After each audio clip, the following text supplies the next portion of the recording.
We'll see the working of Class C tuned amplifier. Now this, since it is a tuned amplifier, so we know the specifications is that the tune frequency is 150 kilohertz. So we should always keep the input frequency at that frequency of 150 kilohertz. Now let us first verify what is the tune frequency of the tank circuit. So tank circuit L and C's have been adjusted, have been selected according to the design of 150 kilohertz. Now we have kept the input voltage DC as 2 volt. So input DC voltage is 2 volts. So at the tuned frequency we are supposed to get the output voltage as 4 volts peak to peak. Now for that, let us first examine whether the tuned circuit is acting like whether it is giving a tuned response or not. So you can see this is there in multiplication of 10. So let me vary the frequency around 150 kilohertz, because we need to have the tune frequency of the tank circuit around 150 kilohertz. You can observe the waveform on CRO. So this is there almost close to 150 kilohertz. You can just clearly make out that reading of 150 kilohertz on your DSO. You can see now it is 157 kilohertz. That's what your input frequency. So you can, now I'll just increase the frequency, because we know that the tuned circuit, the LC tuned circuit, which is a single tuned one, should have a frequency response which should give maximum response at only a single frequency. So this is what is the frequency response expected from a tuned circuit. It should give maximum response only at the tuned frequency. So since it is there at approximately 157 kilohertz, let me vary the frequency beyond that and below that. Now I'll just increase the frequency of the input signal. Let us see the output voltage reduces or not. I'll just start increasing the frequency. You can see output voltage is reducing. So that means that it is responding, it is giving the required tune response. So this is below the frequency, above the frequency of 150 kilohertz. Now I'll just again go back to 150 kilohertz. You can see the output voltage again keep on increasing, and it will go to maximum, and you can see it is further coming down. Now it has crossed that 150 kilohertz. Now you can see whatever waveform you are getting is now the harmonic. So we are still okay. We know that you'll go to again. Now these are the harmonics, so which is not the expected one. So this is not the tune frequency now. Now tune frequency, of course, it is giving the tuned response. It is not giving maximum amplitude at all frequencies. It is giving maximum amplitude only at the tune frequency of 150 kilohertz. So once you are through with this, then we can say that our tuned LC circuit is properly working. Then you can go back to that tune frequency of 150 kilohertz. I'm just going closer to that. You identify, of course you should keep the input frequency exactly at that frequency where the output is maximum. You can see now the output voltage is maximum. As you can see on DSO, the input frequency is 155.37 kilohertz. Now this is the tune frequency. Since we are designed for 150 kilohertz, we are getting close to 150 kilohertz. Then what should be the input voltage amplitude? Now you can see, as it was told that the output voltage should be twice of the applied DC voltage. So applied DC voltage is 2 volts. Let us try to verify what is the amplitude of the output signal. So you can see the output amplitude happens to be almost close to 7.5 volts. So we need to have it as 8 volts, which is twice of, that is 7.5 divisions into 0.5. So which happens to be 3.75, close to that.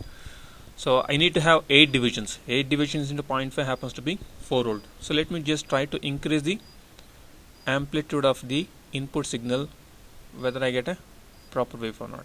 You can see there is a slight distortion at the negative peak. You can see this is the distortion. So this distortion should not be there. So you slightly reduce the, okay, now this should be fine. So we are getting the amplitude almost close to 4 volts, which is exactly 8 divisions into 0.5. Now why you have to be very careful about the input amplitude of the modulated signal? As you can see from, of course it is now 8 divisions into 0.5, so which happens to be 4 volts corresponding to the twice of the applied DC. Suppose if you increase the amplitude of your input signal, there is a distortion coming in, but you can see the output amplitude is not increased that much. What will happen if I give more than the required amplitude? You can see the problem in your calculation of efficiency. So as we just found out here, the equation for the efficiency of the class C is PAC by PDC. So this VDC is fixed as 2 volts.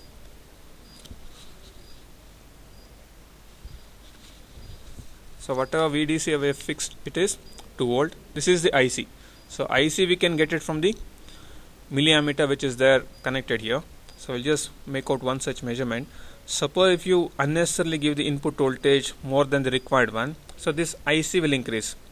If this IC increases, so since this is the PDC that is increasing, so in the denominator we are going to have larger value, which will certainly reduce the efficiency of the amplifier.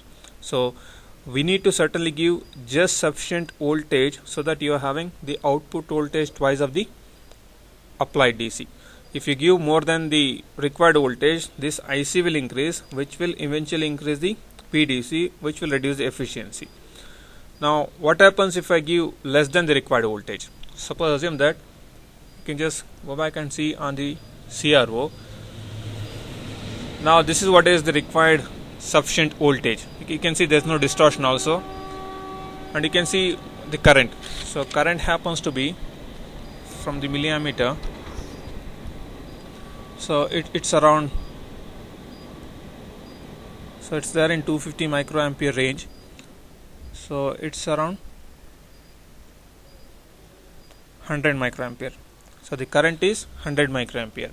So let me just see, if I slightly increase the amplitude, you can see there is a certain distortion, but you can see there is no much large increment in the output amplitude. It's almost maybe 8.5 into 0.5. So the output amplitude is not that much increase. Let us see what happens to the current. Earlier it was 100 microampere. Since I increase the input voltage amplitude, the current has become almost close to 130 microampere. So you can see this 130 microampere which I was just talking about, the increase in IC. So there is an increase in IC, but there is no that much increase in this V0. So there is no much increment here, but there is an increase in this IC. So once this IC increases, this PAC is almost remaining constant for the required voltage or more than the required voltage. So this PDC has increased. So why this PDC has increased? Because there is an increase in the IC, which was there from 100 microampere, it has gone up to 130 microampere. So naturally the efficiency of the amplifier is going to come down. So that's why it is very much necessary that we need to adjust the amplitude of your input signal just sufficient to make your input voltage twice of the applied DC. Now let us see what happens if I give less than what is required. Suppose assume that I'll just slightly reduce the amplitude. Now you can see I have reduced the amplitude such that my V0 is not twice of the applied DC. Now V0 is around 5 divisions into 0.5, which is exactly 2.5 volt. So naturally you can see, since my input voltage is less, the current happens to be, current is somewhere around 80 microampere. So there is a reduction of 20 microampere. So naturally you may think that, so there is a reduction of, when I just, if the input voltage is less, IC is less. So since IC is less, so we know that PDC will be less. So even though there is a decrement in the denominator, let us see what happens to your PAC. So what is your PAC? PAC content is V0 square by 8 RL. So what's your V0? V0 has reduced from 4 volt to just 2.5. So 2.5 square, there is a large decrement in the numerator quantity. Even though there is a decrement in this PDC because of reduced input voltage, so there is a lot of decrement in your PAC, which will again reduce. So this this efficiency is again reducing because of a decrement in PAC. Why this PAC is reducing? Because your V0 is reducing. So there is a problem in either you reduce the input voltage or increase the input voltage beyond the certain value. So there is a problem if you give the more than the required input voltage. What happens if I give more than that? So this IC will increase, which will increase PDC, which will reduce the efficiency. What happens if I give V in less than required one? My V0 reduces, and of course my IC will also reduce. When V0 reduces, PAC will reduce, and of course this PDC will certainly increase, but the increment of this is not that much when compared to decrement of this. So naturally efficiency of your amplifier will go down. So these two are not recommended. So when you increase this amplitude, now how to make out that whether you are given more than required or not? You can see at the bottom you're going to have something like this flattened waveform. So this is the problem you can just make out over here. Now how to ensure that whether you are given less than the required one or not? You can see the peak to peak amplitude will not be twice of the applied DC. So it will not be 2 VDC. So we can clearly make up that whether the input voltage is more than the required or less than the required by looking at whether is there any distortion in the peak, or is your peak to peak amplitude is less than 2 times VDC. If it is less than 2 times VDC, you slightly increase the amplitude. If there is a distortion in your negative peak, you slightly reduce the input voltage so that you are having a pure undistorted sine wave so that you can make out the measurement. And of course, one thing about while measuring the output voltage, please short the milliammeter. Of course, you can have a probe connected from this end to this end. When you short this one, you can see there is no problem in your shape of the output waveform. So when I just release this, so because of the resistance of this milliammeter, I'm going to have a distortion in the shape. So nothing to worry. So whenever you are measuring the output voltage peak to peak, you short the terminals of your milliammeter, you will get the output amplitude. Whenever you want to see the current in your milliampere, you just open this short circuit. You can repeat this experiment for different values of RL. So you start with 10 kilo ohms, you take down the corresponding readings of IC, VDC, V0 and RL. You change the value of RL.